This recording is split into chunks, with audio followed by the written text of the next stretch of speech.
Europe 1, il est 8h26, Thomas Soto. La morale de l'info, Raphaël Antoven. Bonjour Raphaël. Bonjour Thomas. 2 fillettes se sont fait exploser hier matin dans un marché de Maïdougourou, c'est au nord-est du Nigeria. Attentat qui a fait au moins 1 mort et 18 blessés. Les fillettes sont descendues d'un pouce-pouce et sont passées devant moi sans trahir une quelconque émotion, a raconté un témoin. Oui, elles avaient 7 et 8 ans.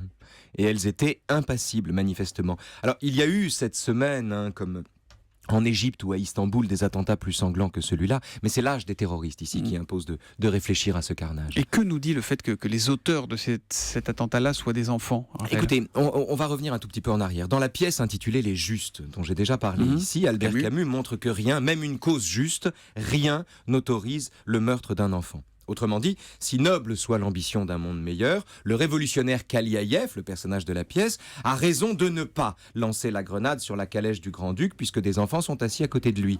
Et en s'abstenant, c'est la justice elle-même qu'il sauve et qu'il préserve. Bon, mais ce que Camus n'envisage pas, c'est la possibilité, comme à Maïdougouri, que les enfants soient eux-mêmes des assassins. Exactement. Quand Camus raconte qu'aucune lutte n'autorise un tel crime sous peine d'être immédiatement disqualifié par les moyens qu'elle se donne, il n'envisage pas le cas de figure des enfants soldats ou des enfants terroristes. Or, ça change tout. Qu'est-ce que ça change ? Eh bien, du point de vue des terroristes, on n'a plus affaire, comme au XXe siècle, à des révolutionnaires qui redoutent de tuer des enfants en attaquant l'oppresseur, mais à des illuminés qui n'hésitent pas à envoyer eux-mêmes des enfants à la mort et au meurtre.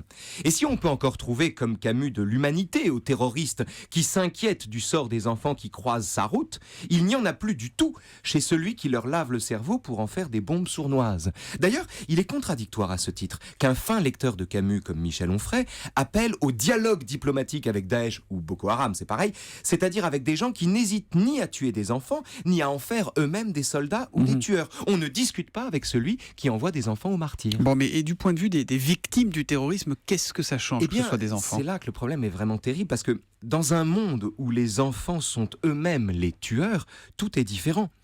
L'idée de Camus, encore une fois, selon laquelle aucune cause, aucune, ne justifie le meurtre d'un enfant, ne résiste pas au cas de figure a priori impensable où le meurtre d'un enfant permet d'éviter un attentat.